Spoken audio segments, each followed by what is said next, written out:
Você sabe quantas quedas acontecem todos os anos em pessoas com mais de 65 anos que estão tomando remédio para a pressão corretamente?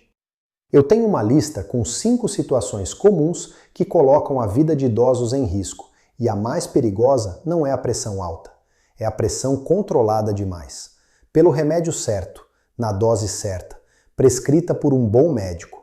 Eu sei que isso soa impossível. Você provavelmente está pensando: doutor, a pressão alta que mata. Todo mundo sabe isso. E eu diria exatamente o mesmo, até os meus 58 anos, quando quase morri seguindo os meus próprios conselhos. Mas antes de eu te contar o que descobri, quero que você faça uma coisa agora. Pensa em quantas vezes por dia você se levanta de uma cadeira, da cama, do sofá. Parece trivial, não é? Esse movimento simples, sentar e levantar, pode ser o momento mais perigoso do seu dia, e ninguém te avisou sobre isso. Fica comigo até o final, porque o item número 1 da minha lista vai mudar completamente a forma como você pensa sobre pressão arterial depois dos 70 anos. Qual dos 5 você acha que é o mais surpreendente? Guarda esse pensamento. Meu nome é Dr. Arthur Shen, sou endocrinologista e especialista em saúde metabólica, com consultório em Ribeirão Preto. Tenho 71 anos e mais de 3 décadas de experiência clínica. Durante a maior parte da minha carreira, eu prescrevia exatamente o que aprendi na faculdade. Controle a pressão para 120/80. Esse era o alvo, essa era a meta sagrada. Até que aos 58 anos, eu mesmo sofri um pré-infarto e fui diagnosticado com pré-diabetes severa. Eu, o médico que orientava pacientes sobre saúde metabólica há décadas. Foi aí que eu parei tudo. Viajei a Taiwan para visitar parentes e, por acaso, encontrei os cadernos de fitoterapia do meu bisavô. Ele era um médico tradicional chinês que tratou pacientes por 50 anos sem nunca ter ouvido falar em metformina ou losartana. E em um desses cadernos, com a caligrafia cuidadosa que ele tinha, encontrei algo que mudou minha prática para sempre. A medicina oriental nunca tratou a pressão arterial como um número fixo. Ela tratava como um rio. E um rio muda de acordo com a estação, com a idade, com o terreno. Hoje eu quero te mostrar o que aprendi, tanto nos cadernos do meu bisavô, quanto em décadas de clínica, sobre por que a meta de 120/80 pode estar silenciosamente prejudicando pessoas com mais de 70 anos.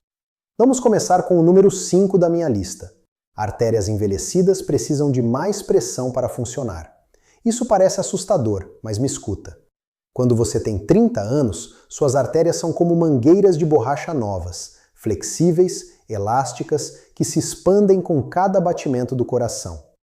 Com o passar dos anos, essas mangueiras vão enrijecendo. Ficam mais parecidas com canos de metal. E um cano rígido precisa de mais força de bombeamento para levar o sangue até o cérebro, até os rins, até os pés. Pesquisadores da Clínica Mayo observaram que em pacientes acima de 75 anos, pressões entre 130 e 145 sistólica podem ser mais protetoras do cérebro do que a meta padrão de 120. Não porque a pressão alta é boa, mas porque reduzir demais a pressão em artérias já enrijecidas é como diminuir a água em uma torneira já com pouco fluxo. A torneira não goteja, ela para. Isso nos leva ao número 4. A saúde cerebral depende de fluxo, não de números. Quando a pressão cai muito em um idoso, o cérebro é o primeiro órgão a sofrer. Não de forma dramática, como um AVC que todo mundo vê, de forma silenciosa. Esquecimentos que você atribui à idade, dificuldade de concentração, tontura ao acordar, sensação de cabeça pesada pela manhã. Meu bisavô descreveu isso nos cadernos dele com uma metáfora que eu nunca esqueci. Ele escreveu que o cérebro de um idoso é como uma cidade no fim de uma longa estrada de montanha. Se você reduzir o tráfego na estrada, a cidade começa a murchar. Lentamente, sem que ninguém perceba. Um estudo publicado no JAMA Internal Medicine acompanhou mais de 4.000 adultos acima de 65 anos por 6 anos.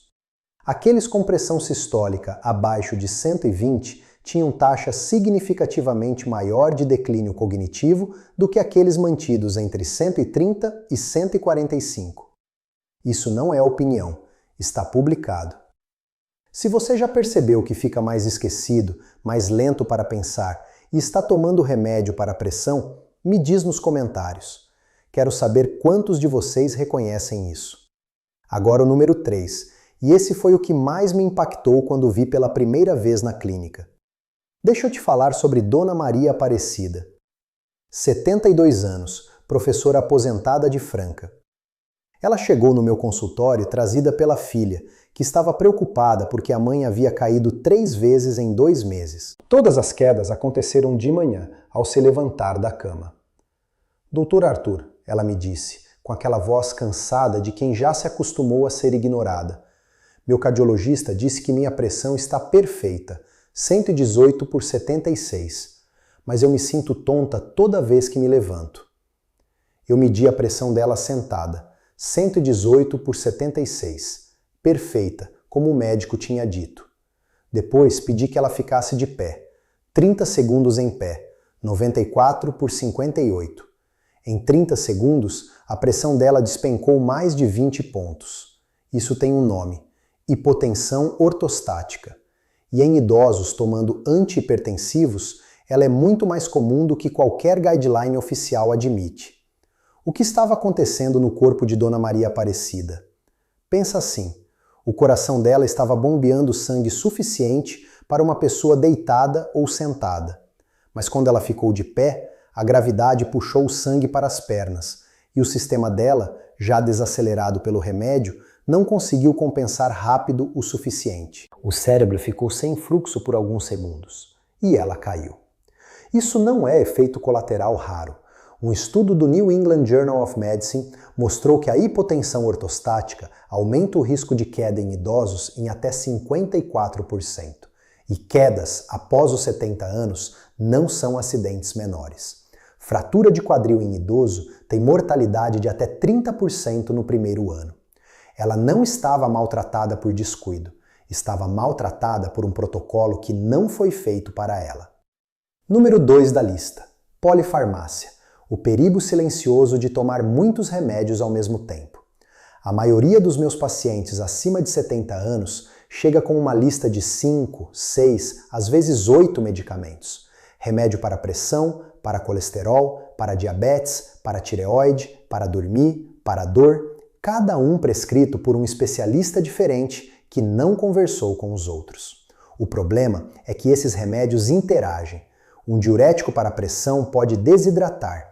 Um beta-bloqueador pode mascarar os sintomas de hipoglicemia. Um ansiolítico pode somar ao efeito hipotensor e transformar uma ida ao banheiro de madrugada em uma tragédia. Meu bisavô tinha um princípio que eu encontrei no segundo caderno, escrito em caracteres que meu primo precisou me ajudar a traduzir. Ele escrevia: quanto mais remédios, menos medicina. Ele não era contra tratamento, era contra tratar cada sintoma como se fosse uma ilha isolada, sem ver o arquipélago inteiro. A Sociedade Americana de Geriatria publicou em 2023 uma revisão mostrando que em pacientes frágeis acima de 75 anos, reduzir o número de medicamentos antihipertensivos frequentemente melhora a qualidade de vida, reduz quedas e não aumenta eventos cardiovasculares. Reduzir, não aumentar. E chegamos ao número 1, o que eu prometi que mudaria a forma como você pensa sobre tudo isso. O maior perigo para um idoso com pressão alta não é a pressão em si. É aplicar uma meta de pressão desenhada para adultos de 40 anos em um corpo de 75 anos que envelheceu de forma completamente diferente. Não existe uma pressão ideal universal. Existe a pressão ideal para você, no seu corpo, com sua história, com sua fragilidade específica. Na medicina tradicional chinesa que meu bisavô praticava, isso era óbvio. Não se trata o número, trata-se o paciente. Os cadernos dele descrevem algo que eu passei a chamar de relógio metabólico oriental. A ideia de que o corpo tem ritmos e que qualquer intervenção precisa respeitar esses ritmos. A pressão de uma pessoa de 72 anos ao acordar é diferente da pressão dela ao meio-dia, diferente ao entardecer.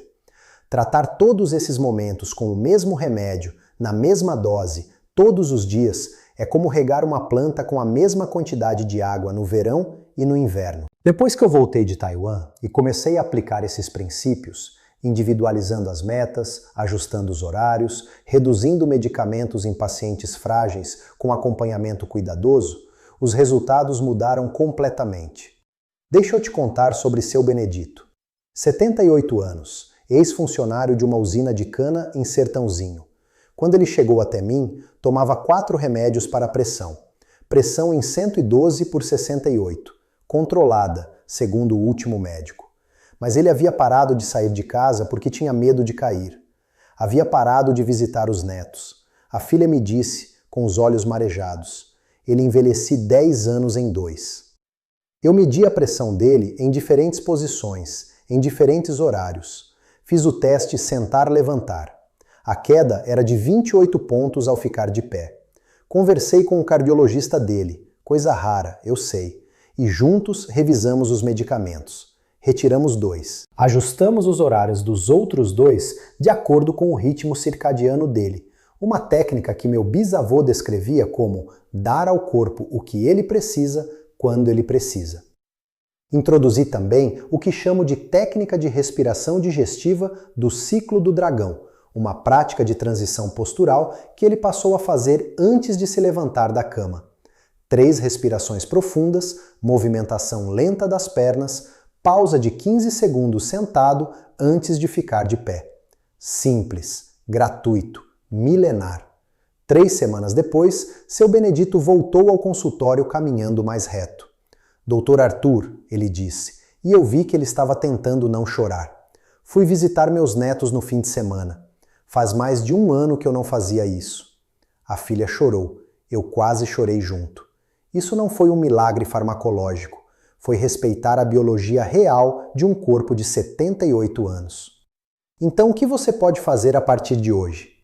3 coisas práticas, simples, que custam R$0. Primeiro, peça ao seu médico para medir sua pressão nas 2 posições, sentado e em pé, com 30 segundos de intervalo. Se a diferença for maior que 15 pontos, isso precisa de atenção. Não aceite apenas o número sentado. Segundo, pratique a transição lenta ao se levantar. Antes de sair da cama pela manhã, sente na beira do colchão por 15 a 30 segundos. Respire fundo 3 vezes. Só então levante. Isso dá tempo para o sistema cardiovascular se adaptar. Meu bisavô chamava isso de acordar o dragão com respeito. Terceiro, se você tem mais de 70 anos e toma 3 ou mais remédios para a pressão, pergunte ao seu médico. Essa meta de 120 por 80 foi definida para a minha idade e condição ou é uma meta geral? Essa pergunta pode mudar o seu tratamento. Qual das 5 situações que eu trouxe hoje te surpreendeu mais? Me conta nos comentários. E se você tem um familiar idoso tomando remédio para pressão, compartilhe esse vídeo agora. Pode ser a informação mais importante que chega até ele essa semana. O que eu ensinei aqui hoje é o começo. O ciclo do dragão completo, com os horários, as técnicas de respiração e o protocolo de transição postural que usei com o seu Benedito, eu organizei tudo e deixei nos comentários abaixo. Dá uma olhada antes de fechar o vídeo. Antes de terminar, o que eu compartilhei aqui é informação educativa, não substituição de consulta médica. Qualquer ajuste de medicamento precisa ser feito com acompanhamento do seu médico. Eu sou o Dr. Arthur Chen. Cuide do seu corpo como se ele fosse único, porque ele é. Até a próxima.